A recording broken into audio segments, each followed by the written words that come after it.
નમસ્કાર વિદ્યાર્થી મિત્રો, એસએમ વિદ્યાલય દ્વારા શરૂ કરેલા ઈ લર્નિંગ પ્રોગ્રામમાં આપનું હાર્દિક સ્વાગત છે। પૃષ્ઠ રસાયણશાસ્ત્ર નામના ચેપ્ટરની અંદર અગાઉ આપણે બે વિડિયોની અંદર જુદા જુદા શબ્દોની વ્યાખ્યાઓ, કુંડલિત, અધિશોષણ, સમતાપી આવી જુદી જુદી રજૂઆતો કરી છે। આજના વિડિયોની અંદર આપણે अधिशोषणના અનુપ્રયોગોની વાત કરીશું। ઉદ્દીપન કોને કહેવાય, ઉદ્દીપનના પ્રકાર, સાથે સાથે એના કેટલાક ઉદાહરણો અને આવો વિસમાન ઉદ્દીપનના અધિશોષણના સિદ્ધાંતની આપણે વાત કરીશું। તો શરૂઆત કરીએ આપણે અધિશોષણના અનુપ્રયોગોથી।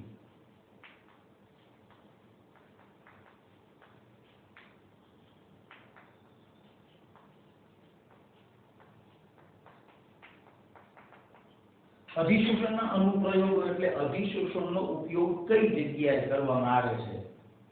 દાખલા તરીકે અધિશોષણના અનુપ્રયોગમાં બે ત્રણ મુદ્દાઓ મેં તમને અગાઉ કહી દીધા છે કે ભાઈ હવાની અંદર ભેજ હોય અને ભેજને જો તમારે દૂર કરવો હોય તો સિલિકા જેલનો ઉપયોગ કરી શકાય। કે સિલિકા જેલનો ઉપયોગ કરીને હવાને ભેજ મુક્ત કરી શકાય અથવા તો હવામાં રહેલા ભેજનું નિયંત્રણ કરી શકાય। આ સિવાય અપરિષ્કૃત ખાંડ હોય, દાખલા તરીકે પીળા રંગની ખાંડ, અને પીળા રંગની ખાંડમાં રહેલો દ્રાવણનો પીળો રંગ આપણે દૂર કરવો હોય તો એ દ્રાવણની અંદર ચારકોલ ઉમેરી દઈએ એટલે ચારકોલ એ પીળા રંગની જે અશુદ્ધિઓ છે એ અશુદ્ધિઓનું શોષણ કરી નાખે। તો આવા અધિશોષણના અનુપ્રયોગો તમારી બુકની અંદર લગભગ 8 થી 10 અધિશોષણના અનુપ્રયોગો આપેલા છે। દરેકની આપણે રજૂઆત કરતા જઈએ। એમાં પહેલું લખ્યું છે શૂન્યાવકાશ, ઉચ્ચ શૂન્યાવકાશ। દાખલા તરીકે કોઈ પાત્રની અંદર આપણે શૂન્યાવકાશ પંપની મદદથી શૂન્યાવકાશ ઉત્પન્ન કરી દઈએ અને તેમ છતાં એની અંદર થોડે ઘણે અંશે જો હવા રહેતી હોય તો ચારકોલનો ઉપયોગ કરી અને ઈ પાત્રની અંદર ઉચ્ચ શૂન્યાવકાશ પ્રાપ્ત થઈ શકે। એટલે કે થોડે ઘણે અંશે રહેલી જે હવા છે ઈ હવાને પણ આ ચારકોલ અધિશોષણ કરી નાખે અને ઈ પાત્રને હવા મુક્ત અથવા તો ઈ પાત્રની અંદર શૂન્યાવકાશ ઉત્પન્ન કરી શકે। તો પહેલું એક ઉદાહરણ આ છે કે જે તે પાત્રની અંદર શૂન્યાવકાશ પંપ વડે હવા દૂર કરીએ અને પછી થોડે ઘણે અંશે જો એની અંદર વાયુઓ રહી ગયા હોય તો એનું ચારકોલ વડે અધિશોષણ કરી અને પાત્રની અંદર ઉચ્ચ શૂન્યાવકાશ પ્રાપ્ત કરી શકાય। બીજું છે ગેસ માસ્ક।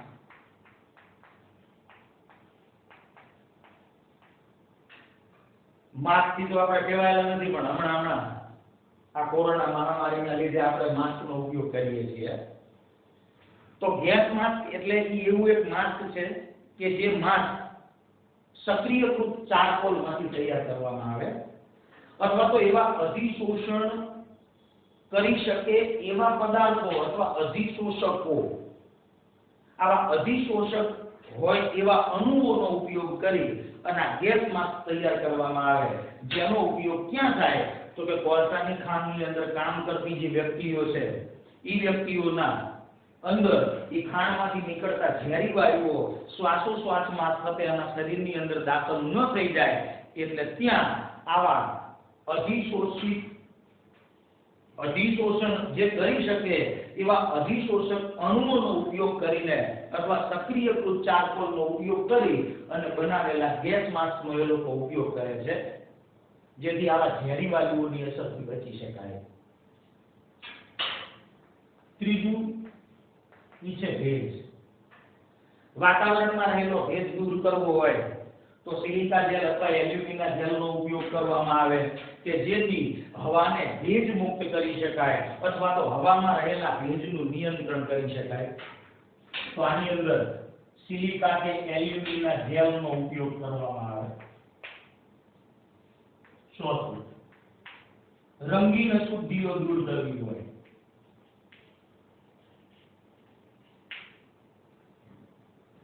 अपरिष्कृत अथवा पीळा रंगनी खांड हती અને એ દ્રાવણની અંદર રહેલી આ પીળા રંગની અશુદ્ધિઓને દૂર કરવી હોય તો એની અંદર આપણે ચારકોલ નાખી દઈએ. આ પ્રાણીજ ચારકોલ એ દ્રાવણમાં રહેલી રંગીન અશુદ્ધિઓનું અધિશોષણ કરે, ટૂંકમાં એ રંગીન અશુદ્ધિઓને દૂર કરી શકે. એના પછી આવશે વિસમાન ઉદ્દીપન.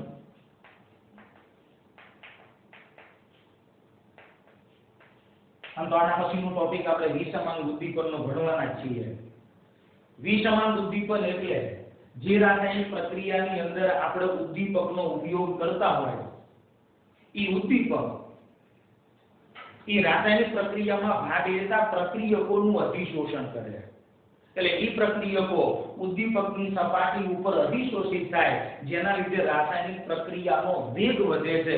એટલે રાસાયણિક પ્રક્રિયાનો વેગ વધારવાની જે પ્રક્રિયા છે ઉદ્દીપકની હાજરીમાં, એ પણ અધિશોષણની જ એક ઘટનાને આધારી છે. દાખલા તરીકે હેબર પદ્ધતિ દ્વારા એમોનિયાનું ઉત્પાદન કરવું હોય તો એમોનિયાના ઉત્પાદનની અંદર આપણે લોખંડનો ભૂકો ઉમેરીએ છીએ. નાઇટ્રોજન અને હાઇડ્રોજન વચ્ચે રાસાયણિક પ્રક્રિયા થાય એટલે આ લોખંડ નામના ઉદ્દીપકની હાજરીમાં એમાંથી એમોનિયા બને અને આ વિસમાન ઉદ્દીપન એ રાસાયણિક પ્રક્રિયાના વેગને વધારવાનું કામ કરે છે. એના પછી આવશે નિષ્ક્રિય વાયુનું અલગીકરણ.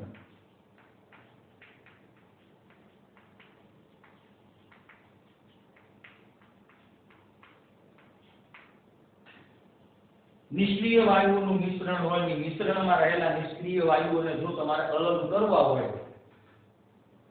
તો એની અંદર પણ આપણે ચારકોલનો ઉપયોગ કરીએ છીએ. એટલે આ ચારકોલની સપાટી ઉપર આ નિષ્ક્રિય વાયુઓ કે જેની અધિશોષણની ક્ષમતા અલગ અલગ હોય, એની અધિશોષણ થવાની માત્રા અલગ અલગ હોય, એટલે અધિશોષણની માત્રાને આધારે આ ચારકોલની સપાટી ઉપર નિષ્ક્રિય વાયુઓનું અધિશોષણ કરી શકાય, જેથી કરીને આપણે આ નિષ્ક્રિય વાયુઓનું વર્ગીકરણ કરી શકીએ. એના પછી આવશે ફીણ પ્લવન પદ્ધતિ.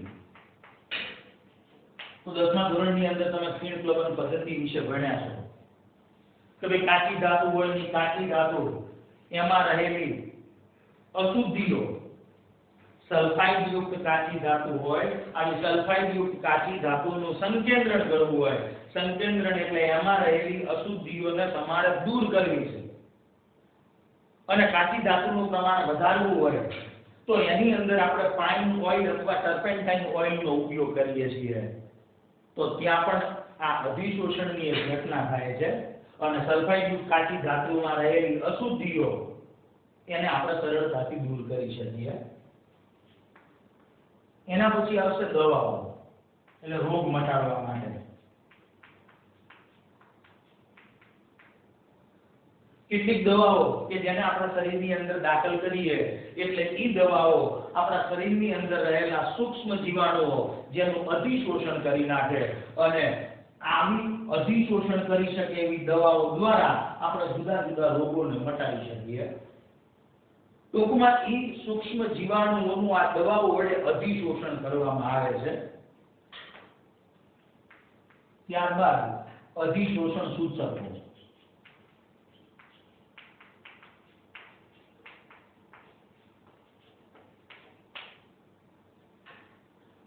અધિશોષણ સૂચકો દાખલા તરીકે સિલ્વર હેલાઇડના અવક્ષેપ છે, આ સિલ્વર હેલાઇડના અવક્ષેપ ઉપર ઇઓસિન અથવા ફ્લોરેસિન જેવા જે સૂચકો છે એ સૂચકોનું આ સિલ્વર હેલાઇડના અવક્ષેપની સપાટી ઉપર અધિશોષણ થાય છે અને એટલે અંતિમ બિંદુએ રંગ પરિવર્તન પારખવામાં એ આપણને મદદરૂપ થાય છે. તો આવા જે સૂચકો છે એ સૂચકો એ પણ આવા સિલ્વર હેલાઇડ જેવા અવક્ષેપની સપાટી ઉપર અધિશોષિત થાય છે અને જેના લીધે આપણે અંતિમ બિંદુએ રંગ પરિવર્તન સરળતાથી પારખી શકીએ છીએ. અને છેલ્લો એક મુદ્દો છે ક્રોમેટોગ્રાફિક અલગીકરણ. ક્રોમેટોગ્રાફિક અલગીકરણ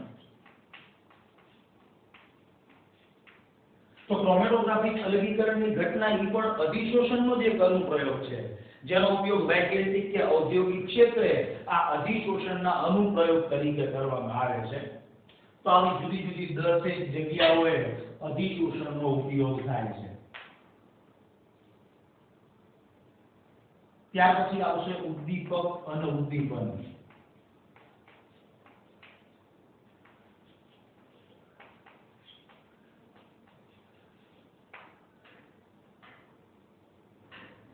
પહેલા આપણે ઉદ્દીપકની વ્યાખ્યા આપી દઈએ. તો ભાઈ રાસાયણિક પ્રક્રિયા દરમિયાન ઈ પ્રક્રિયામાં એવા પદાર્થો ઉમેરવામાં આવે છે કે જે રાસાયણિક પ્રક્રિયાને ઓછા સમયમાં પૂર્ણ કરે.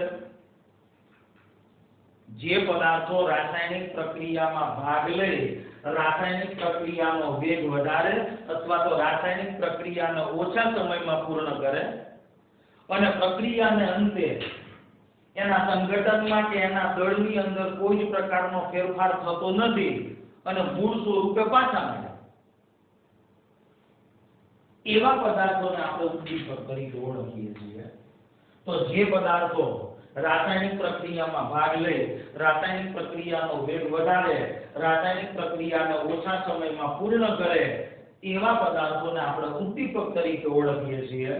આ પદાર્થ રાસાયણિક પ્રક્રિયાના અંતે આપણને મૂળ સ્વરૂપે પાછો મળે એના રાસાયણિક બંધારણમાં તેના દળની અંદર કોઈ જ પ્રકારનો ફેર પડતો નથી. બીજો શબ્દ છે ઉદ્દીપન.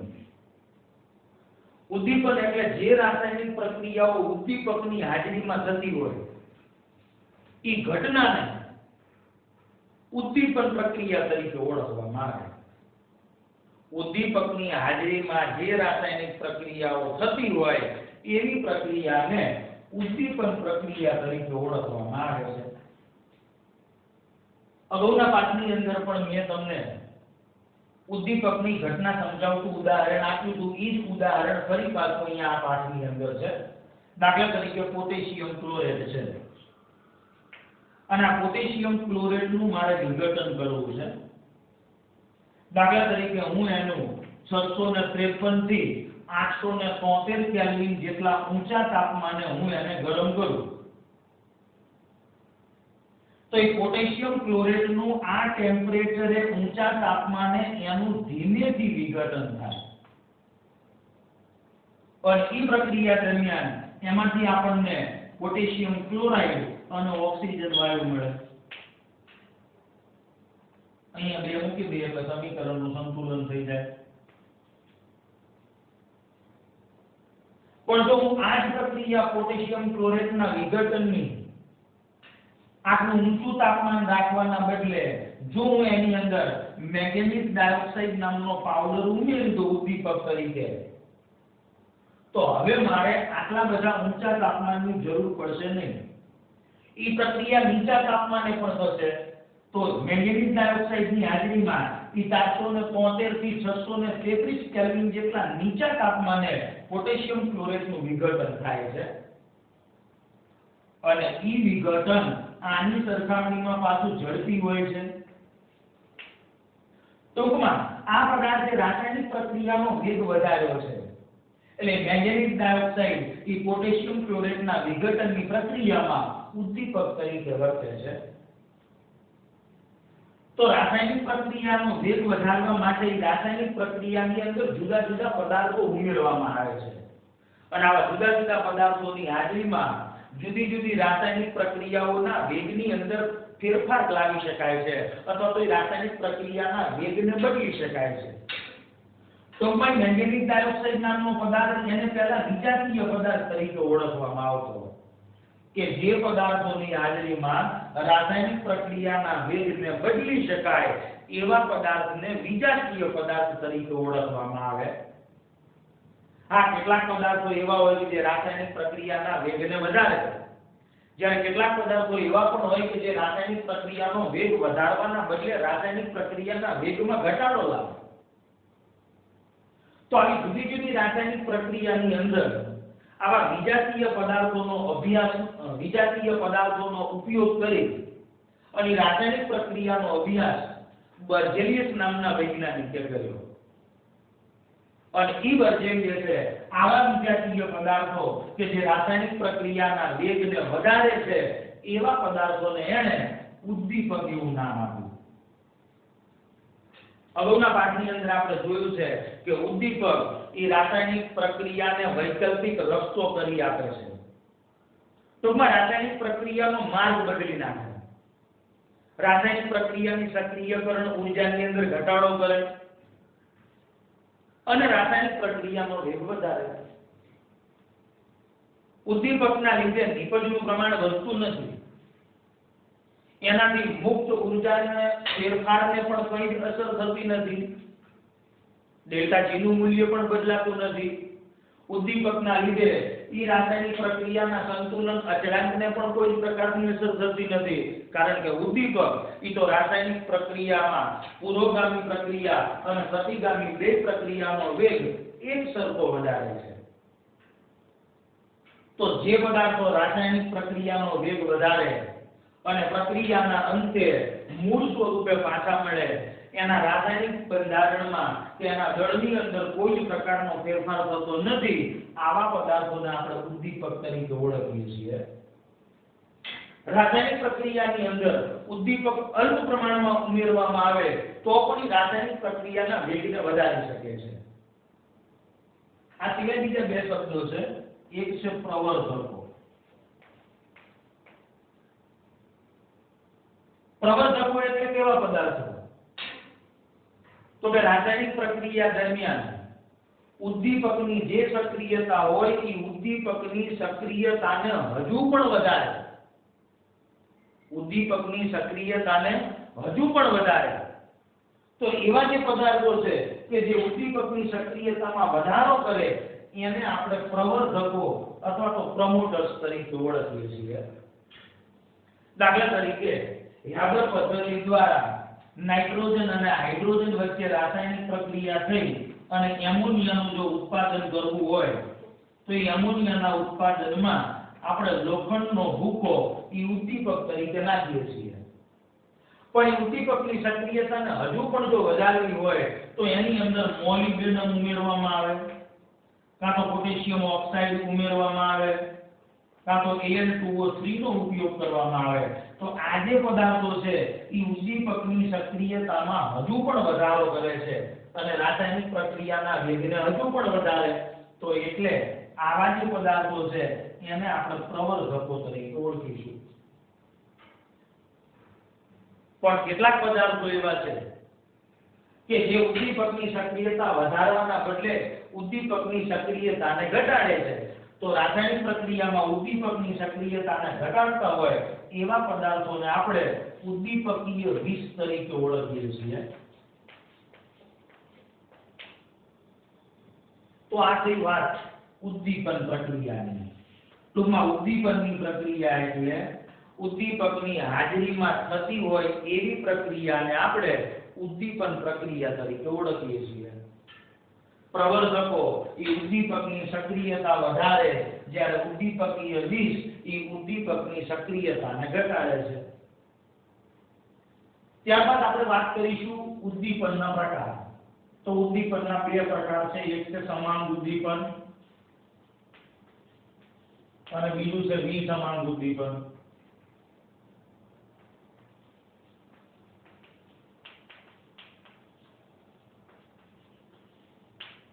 પાંચમો એક અગત્યનો પ્રશ્ન છે સમાન અને વિસમાન ઉદ્દીપન. પરીક્ષાની અંદર અવારનવાર તમને પૂછવામાં આવે છે કે વિસમાન ઉદ્દીપન કોને કહેવાય, ઉદાહરણ આપીને સમજાવો. અથવા તો સમાન ઉદ્દીપન કોને કહેવાય, ઉદાહરણ આપીને સમજાવો. તો પહેલા આપણે સમાન ઉદ્દીપનની વાત કરીએ. તો ભાઈ સમાન ઉદ્દીપન એટલે શું? ઉદ્દીપન શબ્દ તો બેમાં છે. એનો અર્થ કે બે પ્રક્રિયાઓ એવી છે કે જે ઉદ્દીપકની હાજરીમાં થાય છે. પણ સમાન ઉદ્દીપન એટલે જે રાસાયણિક પ્રક્રિયામાં ભાગ લેતા પ્રક્રિયકો, ઉદ્દીપકો અને નિપજો આ બધા જ એક જ કલામાં આવેલા હોય. બધાની કલા સમાન. રાસાયણિક પ્રક્રિયામાં સંકળાયેલા પ્રક્રિયકો, નિપજો અને ઉદ્દીપક આ બધા જો એક જ કલામાં હોય તો એવા ઉદ્દીપનને સમાન ઉદ્દીપન તરીકે ઓળખવામાં આવે. તો અહીંયા બધા એક જ કલામાં,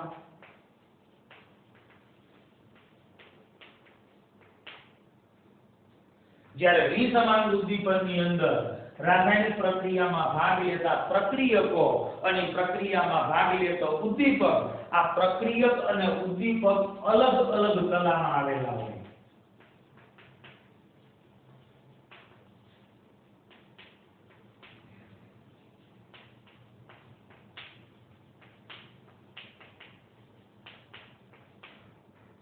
તો એવા ઉદ્દીપનને વિસમાન ઉદ્દીપન તરીકે ઓળખવામાં આવે. એના કેટલાક ઉદાહરણોની વાત કરીએ. દાખલા તરીકે સમાન ઉદ્દીપનમાં પહેલું ઉદાહરણ તમારી બુકમાં આપ્યું છે લેડ ચેમ્બર વિધિ. ત્યાં લેડ ચેમ્બર વિધિનો ઉપયોગ કરી અને સલ્ફર ટ્રાયોક્સાઇડ અથવા સલ્ફ્યુરિક એસિડનું ઉત્પાદન કરવામાં આવે છે. આ લેડ ચેમ્બર વિધિની અંદર સલ્ફર ડાયોક્સાઇડનું સલ્ફર ટ્રાયોક્સાઇડમાં રૂપાંતરણ કરવું હોય એટલે ઓક્સિડેશન. તો એ ઓક્સિડેશન નાઇટ્રોજનના ઓક્સાઇડ નામના ઉદ્દીપકની હાજરીમાં કરવામાં આવે.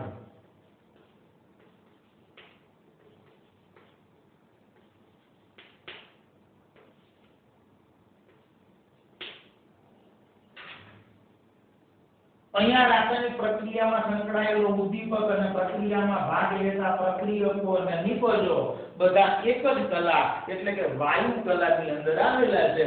માટે આ ઉદાહરણ ઈ સમાન ઉદ્દીપનનું ઉદાહરણ છે. આ સિવાય બીજું એક ઉદાહરણ છે એસ્ટરનું જળ વિભાજન. Methyl acetate.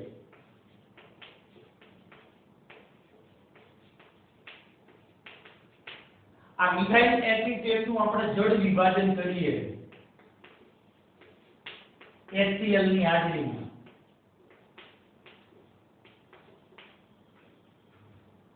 એટલે ಈ પ્રક્રિયા દરમિયાન એની અંદરથી મને એસિટિક એસિડ મળશે અને મિથેનોલ મળશે.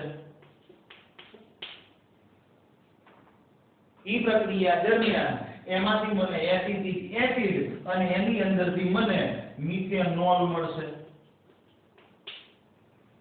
તો અહીંયા પણ રાસાયણિક પ્રક્રિયામાં સંકળાયેલા પ્રક્રિયકો, નિપજો અને ઉદ્દીપક બધા દ્રાવણ અવસ્થાની અંદર છે એટલે કે બધાની કલા સમાન છે. આ છે એસિટિક એસિડ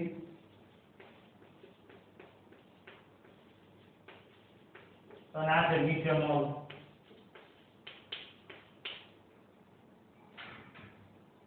તો આ પણ એક સમાન ઉદ્દીપનનું ઉદાહરણ છે.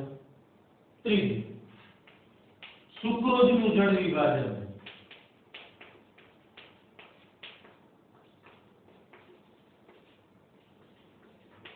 આ સુક્રોઝનું જળ વિભાજન કરીએ તો કે H2SO4 ની હાજરીમાં, એટલે એની અંદરથી મને ગ્લુકોઝ અને ફ્રુક્ટોઝનું જલીય દ્રાવણ મળે છે.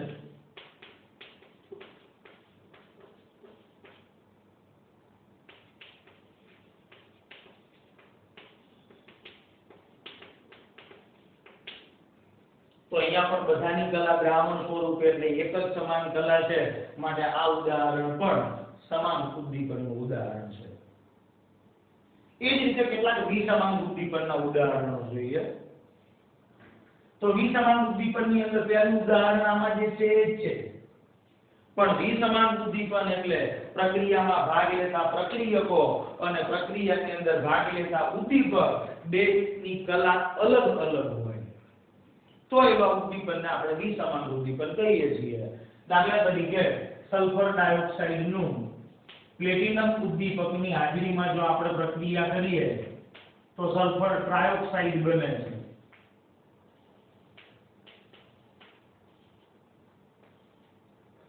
પણ અહીંયા વપરાતો ઉદ્દીપક એ ઘન સ્વરૂપે છે, જ્યારે પ્રક્રિયામાં ભાગ લેતા પ્રક્રિયકો એ વાયુમય અવસ્થામાં છે એટલે કલા અલગ અલગ છે. માટે આ વિસમાન ઉદ્દીપનનું એક ઉદાહરણ છે. એનું બીજું ઉદાહરણ તો કે હેગર પદ્ધતિ દ્વારા એમોનિયાનું ઉત્પાદન.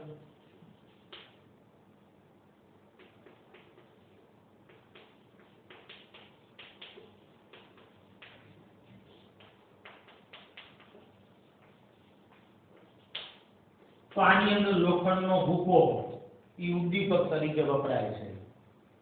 તો આમાં પણ પ્રક્રિયકો અને ઉદ્દીપકની કલા અલગ અલગ છે, માટે આ પણ એક વિસમાન ઉદ્દીપકનું ઉદાહરણ છે. ત્રીજું ઉદાહરણ એ છે ઓસ્વાલ્ડ પદ્ધતિ દ્વારા નાઇટ્રિક એસિડનું ઉત્પાદન.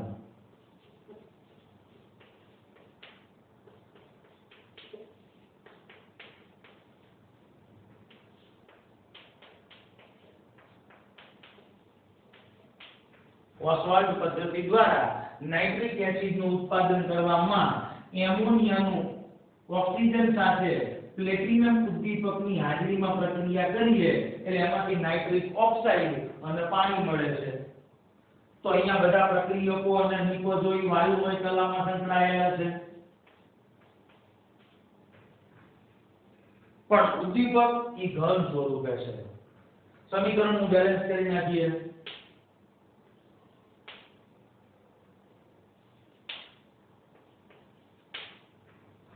તો અહીંયા પ્રક્રિયક અને ઉદ્દીપકની કલા અલગ અલગ છે, માટે એ પણ વિસમાન ઉદ્દીપકનું એક ઉદાહરણ છે.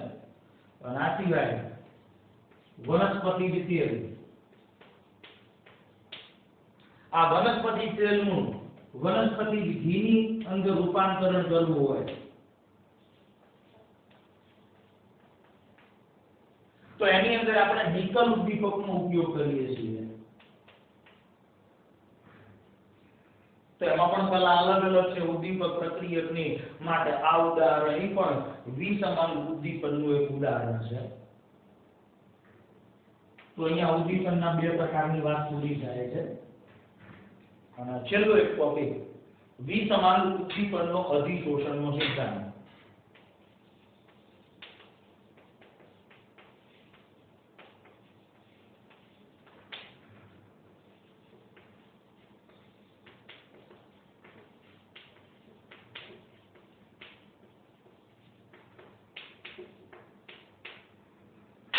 વિસમાન ઉદ્દીપકનો અધિશોષણનો સિદ્ધાંત. હવે વિસમાન ઉદ્દીપક એટલે આવી પ્રક્રિયાઓ, એનો આપણે સિદ્ધાંત સમજવો છે. કે ભાઈ પ્રક્રિયામાં ભાગ લેતા પ્રક્રિયકના અણુઓ અને ઉદ્દીપકની જે સપાટી છે, હવે પ્રક્રિયકમાં ભાગ લેતા જે ઉદ્દીપકો છે એ મોટે ભાગે ઘન સ્વરૂપે હોય છે. એટલે ઘન સ્વરૂપના ઉદ્દીપકની સપાટી ઉપર પ્રક્રિયકો કાં તો વાયુમય સ્વરૂપે હોય કાં તો દ્રાવણમાંથી દ્રાવ્ય ઘટકો એ ઉદ્દીપકની સપાટી ઉપર જમા થતા હોય, એ વખતના સિદ્ધાંતની આપણે વાત આ વિસમાન ઉદ્દીપકના અધિશોષણમાં કરવી છે. જૂનો જે અધિશોષણનો સિદ્ધાંત હતો એ તો આપણને એવું સમજાવતો હતો કે ભાઈ તમે અધિશોષક લીધો હોય, જૂનો જે અધિશોષણનો સિદ્ધાંત હતો એ આપણને એવું સમજાવતો કે અધિશોષકની સપાટી ઉપર દ્રાવણમાં રહેલા જે વાયુમય ઘટકો છે એ, દ્રાવણમાં રહેલા દ્રાવ્યના જે ઘટકો છે એ અથવા તો વાયુમય ઘટકો એ આ અધિશોષકની સપાટી ઉપર અધિશોષિત થાય છે, જેના લીધે એ પ્રક્રિયકોની આ અધિશોષકની સપાટી ઉપર સાંદ્રતા વધે છે, જેના લીધે રાસાયણિક પ્રક્રિયાનો વેગ વધે છે.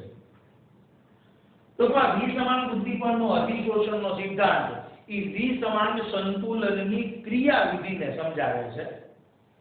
વિસમાન ઉદ્દીપકનો અધિશોષણનો સિદ્ધાંત એ વિસમાન ઉદ્દીપકની જે સંતુલનની ક્રિયાવિધિ છે એ વિસમાન સંતુલનની ક્રિયાવિધિને સમજાવે છે.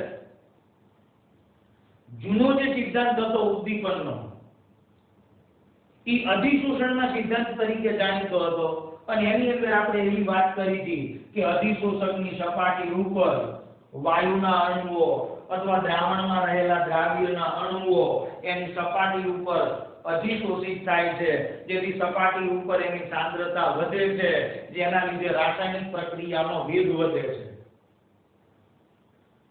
ટૂંકમાં અધિશોષણની ઘટના એ ઉષ્માક્ષેપક હતી.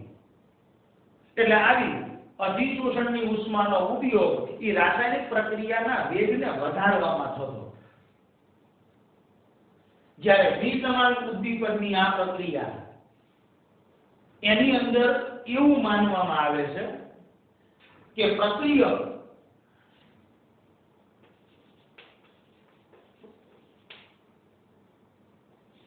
ઈ ઉદ્દીપક સાથે પ્રક્રિયક ઈ ઉદ્દીપકની હાજરીમાં જ્યારે રાસાયણિક પ્રક્રિયા કરે ત્યારે એની અંદરથી એક મધ્યવર્તી સંયોજનનું નિર્માણ કરે છે.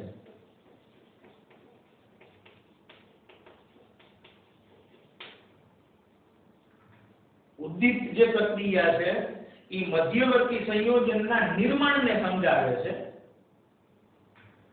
ટૂંકમાં આધુનિક સિદ્ધાંત જે છે એ મધ્યવર્તી સંયોજનના નિર્માણનો સિદ્ધાંત છે.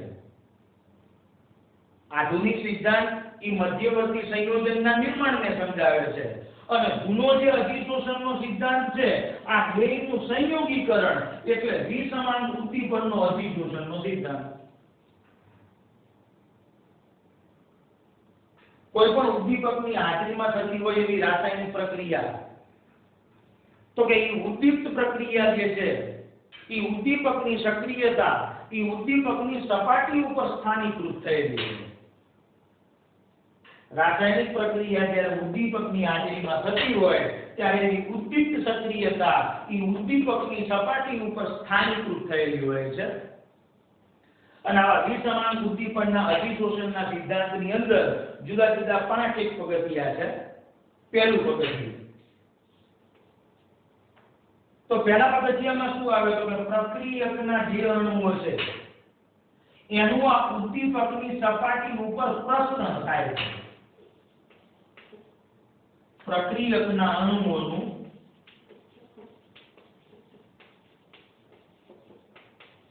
ઉદ્દીપકની સપાટી ઉપર પ્રસરણ.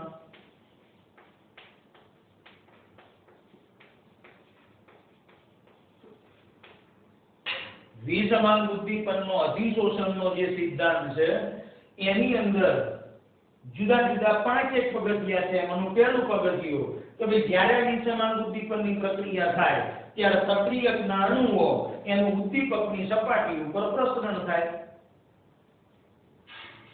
બીજો મુદ્દો આ પ્રક્રિયક અણુઓનું ઉદ્દીપકની સપાટી ઉપર અધિશોષણ થાય.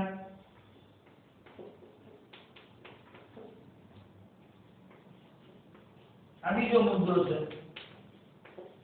પહેલું પ્રક્રિયકોનું ઉદ્દીપકની સપાટી ઉપર પ્રસરણ, બીજું ઈ જ પ્રક્રિયકના અણુઓનું ઉદ્દીપકની સપાટી ઉપર અધિશોષણ થાય. ત્રીજું ઈ પ્રક્રિયકના અણુઓ ઉદ્દીપકની સપાટી ઉપર જ્યારે અધિશોષિત થાય ત્યારે પ્રક્રિયક અને ઉદ્દીપક એકબીજા સાથે રાસાયણિક બંધથી જોડાય અને એની અંદરથી મધ્યવર્તી સંયોજનનું નિર્માણ કરે. ટૂંકમાં પ્રક્રિયક અને ઉદ્દીપક વચ્ચે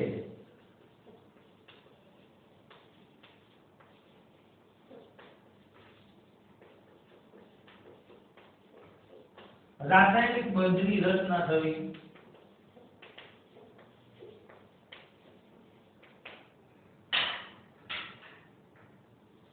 વિસમાન ઉદ્દીપક અંદર જુદા જુદા 5 સોપાન છે. પહેલું પ્રક્રિયકના અણુઓ પહેલા તો ઉદ્દીપકની સપાટી ઉપર પ્રસરણ પામે. બીજું આ પ્રક્રિયકના અણુઓનું ઉદ્દીપકની સપાટી ઉપર અધિશોષણ થાય. ત્રીજું પ્રક્રિયકના અણુ અને ઉદ્દીપક આ બે વચ્ચે રાસાયણિક બંધની રચના થાય અને એમાંથી મધ્યવર્તી સંયોજનનું નિર્માણ થાય.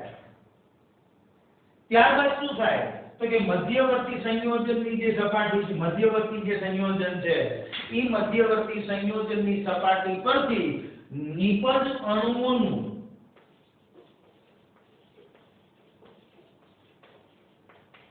અપશોષણ થાય. નિપજના જે અણુઓ છે એ નિપજના અણુઓનું અપશોષણ થાય. એટલે એના લીધે શું થાય તો કે ઉદ્દીપકની સપાટી ઉપર ફરી પાછા નવા પ્રક્રિયકના અણુઓને સ્થાન મળે જેથી રાસાયણિક પ્રક્રિયા આગળ ચાલે.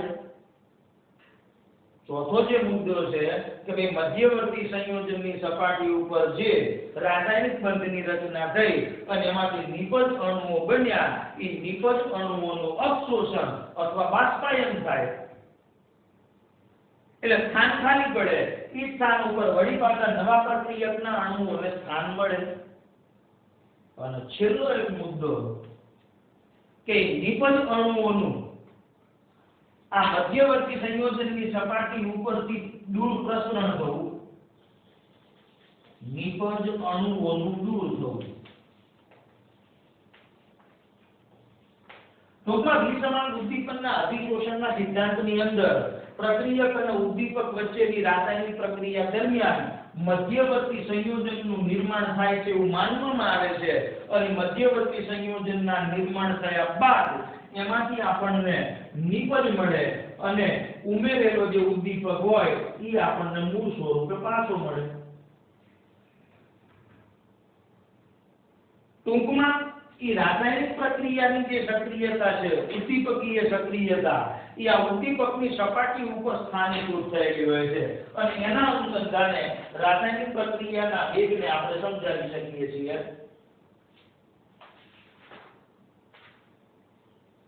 ટૂંકમાં આ રાસાયણિક પ્રક્રિયા દરમિયાન પ્રક્રિયક અણુઓ એ ઉદ્દીપકની સપાટી ઉપર આકર્ષિત અથવા અધિશોષિત થાય છે. એની સાથે રાસાયણિક બંધની રચના કરે છે. અને એના માટે જવાબદાર કોણ? તો કે એના માટે જવાબદાર ઉદ્દીપક છે. કોઈ પણ આવા ઘન ઉદ્દીપકની સપાટી ઉપર અંદરના જથ્થા કરતા એની સપાટી ઉપર મુક્ત સંયોજકતા ધરાવતા અણુઓ હોય છે. આ મુક્ત સંયોજકતા ધરાવતા જે અણુઓ છે એ પ્રક્રિયકના અણુઓને આકર્ષવા માટે જવાબદાર છે. ઉદ્દીપક જે છે એ ઉદ્દીપક અથવા જેને આપણે રાસાયણિક પ્રક્રિયાનો વેગ વધારનાર વિજાતીય પદાર્થ કહીએ છીએ, એની સપાટી ઉપર મુક્ત સંયોજકતા ધરાવતા અણુઓ હોય છે. એ મુક્ત સંયોજકતા ધરાવતા અણુઓ એ પ્રક્રિયકના અણુઓને આકર્ષવા માટે જવાબદાર હોય છે. અને એના લીધે આ પ્રક્રિયકોનું ઉદ્દીપકની સપાટી ઉપર અધિશોષણ થાય છે. અને આવી સપાટીના સંપર્કમાં જ્યારે વાયુ આવે છે ત્યારે વાયુના અણુઓ એ ઉદ્દીપકની સપાટી ઉપર ગોઠવાય છે. આ જે અણુઓ છે એકબીજાની નજીક ગોઠવાય છે અને એ સંયોગીકરણ દ્વારા એકબીજા સાથે જોડાઈ અને નવા અણુનું નિર્માણ કરે. એ નવા અણુ એનું અવશોષણ થાય એટલે એ નિપજ સ્વરૂપે મળી જાય અને ફરી પાછું ઉદ્દીપકની સપાટી ઉપરનું સ્થાન ખાલી પડે એટલે નવા પ્રક્રિયકના અણુઓને ત્યાં સ્થાન મળે. ટૂંકમાં આવા વાયુ સ્વરૂપના કે દ્રાવણમાંથી દ્રાવ્ય ઘટકો એ આ ઘન ઉદ્દીપકની સપાટી ઉપર આકર્ષાઈ અને મધ્યવર્તી સંયોજનનું નિર્માણ કરે છે. એટલે કે આમાં વિસમાન ઉદ્દીપકનો અધિશોષણનો સિદ્ધાંત સંકળાયેલો છે. રાસાયણિક પ્રક્રિયામાં ઉદ્દીપકનો થોડા પ્રમાણમાં જથ્થો ઉમેરવામાં આવે તો પણ એ રાસાયણિક પ્રક્રિયાના વેગને વધારી શકે છે. તો આવી રજૂઆત આ વિસમાન ઉદ્દીપકના અધિશોષણના સિદ્ધાંતની અંદર છે. હવે આપણે આવા ઉદ્દીપકની સક્રિયતા અને ઉદ્દીપક એની એક્ટિવિટી, ઉદ્દીપકની સક્રિયતા અને સાથે સાથે એ ઉદ્દીપક એને પ્રક્રિયાને યોગ્ય દિશામાં લઈ જવી, સિલેક્ટિવિટી, આવા ઉદ્દીપકના બે ગુણધર્મોની ચર્ચા આગળના વિડિયોની અંદર કરીશું. નમસ્કાર.